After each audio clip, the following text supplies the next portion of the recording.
I'm Adam Watson, and this is the Dark Center Mafia Power Hour. Today I'm doing something a little bit different. I'm going to be taking a look at the new Nexus Omnibus Volume 1. This is a Kickstarter edition that I just got in the mail. I opted for the wraparound cover on this one. I was going to do an unboxing video, but it turns out that the rig that I use to hold my camera isn't quite tall enough to go over the box that they used on this. So this is the stuff that came with the Kickstarter. I haven't actually taken a look at it yet. It's got a trading card.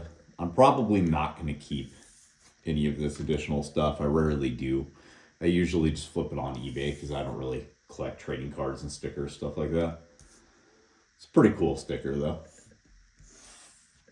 And then the little mini print postcards I might keep, because these are actually pretty cool looking. And I do like little mini prints more than I do trading cards and things of that nature. And then the Omnibus itself, which did show up in really nice shape. Packaging was done well. If I were them, I would use a little bit more craft paper the next time because it was moving around pretty well, but no damage occurred from that. Overall, it was packaged better than I'd say the vast majority of the Kickstarters are that I've backed. So I'm going to try and compare the size on it to a Marvel Omni. See if you can see that. I can't quite fit them both in the frame at the same time, but this was advertised to be the same dimensions as a Marvel Omnibus. And I'd say, yeah, they actually nailed that.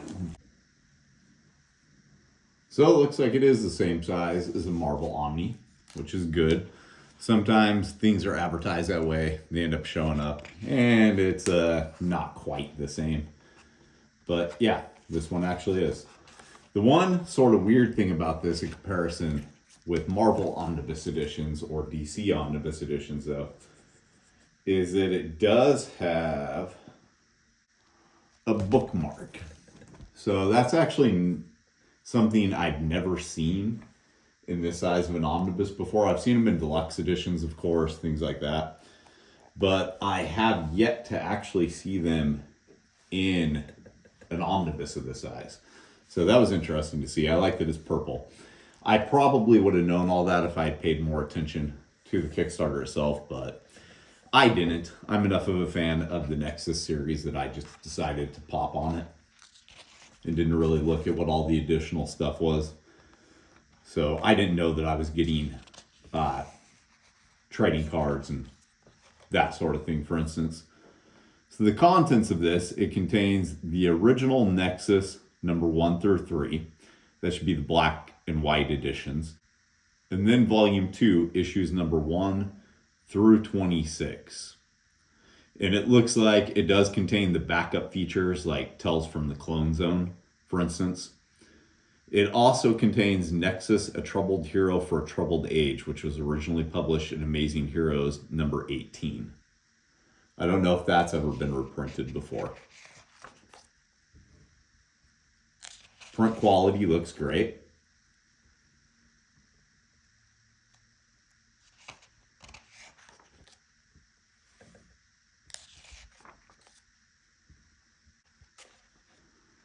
I'm going to get to one of the color sections and compare it with what's came before. So this is all the black and white artwork is from the original volume.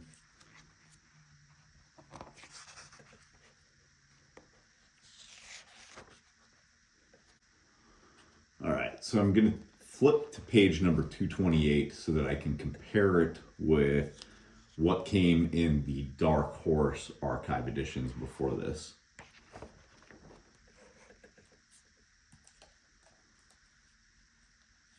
This is how I've previously read these, is in the Dark Horse archives. I would say the quality is pretty damn close. The only difference really is that they put a little bit of a white border around them.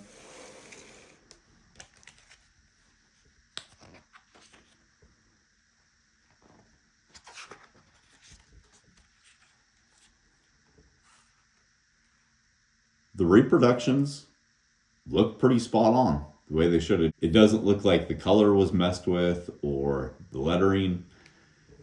It looks pretty close to the way that it was done before.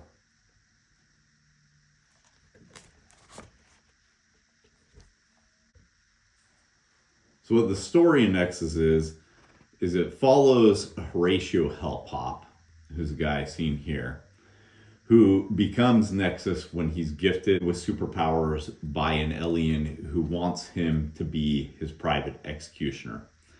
In the beginning of the story, he lives alone on a planet called Ilum, which I'll say, when I was first reading, I thought that it was going to turn out that he was in like an asylum and he was just seeing all these people, but I don't think that ever happened. I've only read up to volume number 11 though, so if that does happen, don't spoil that for me. So over time, he starts making allies and even starts letting refugees into the planet of Ilum. Judah is his best friend. He's seen in several of the issues and even has a few miniseries of his own at one point in time. Judah is known as the Hammer.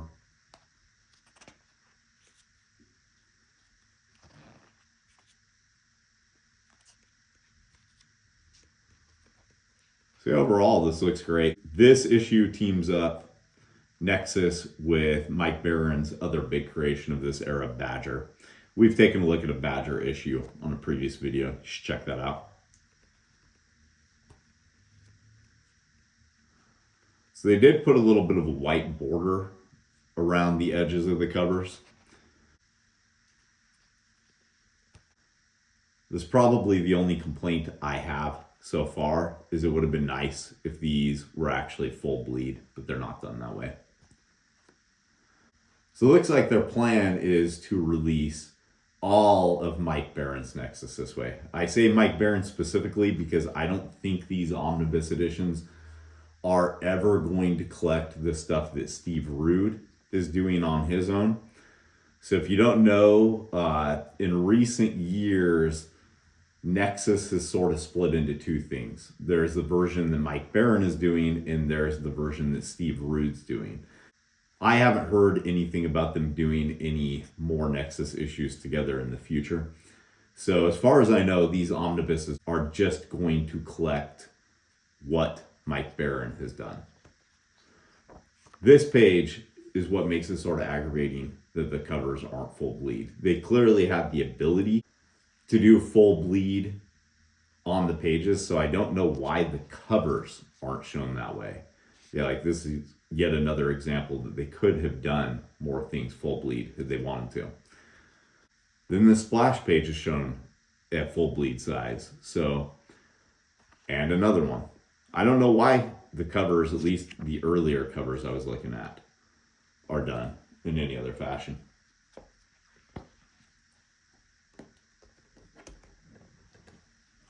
So yeah, overall, this looks great. This looks like what I paid for. I'm looking forward to seeing the other volumes released in this format. I'll be picking them up. I'm a huge fan of Nexus. I love this series. I think it's one of the best comics that came out during this particular time period. So that's it for today's show. If you haven't done so already, please consider subscribing to our channel. We have new videos that go up every single day at 9 a.m. Pacific time. We do deep dives into comics, look-throughs of things from all different publishers and eras. We also show previews of books that are being distributed through Comics Mainstream, and sometimes showcase new comics that are coming up through Dark Center Comics. We didn't create the comics that were featured in today's episode, but we did create these. Check out Ghost Assassin in the Cards and the Chihuahua Who Flew Away mini comic, both of which were written by me. The Chihuahua Who Flew Away was illustrated by me.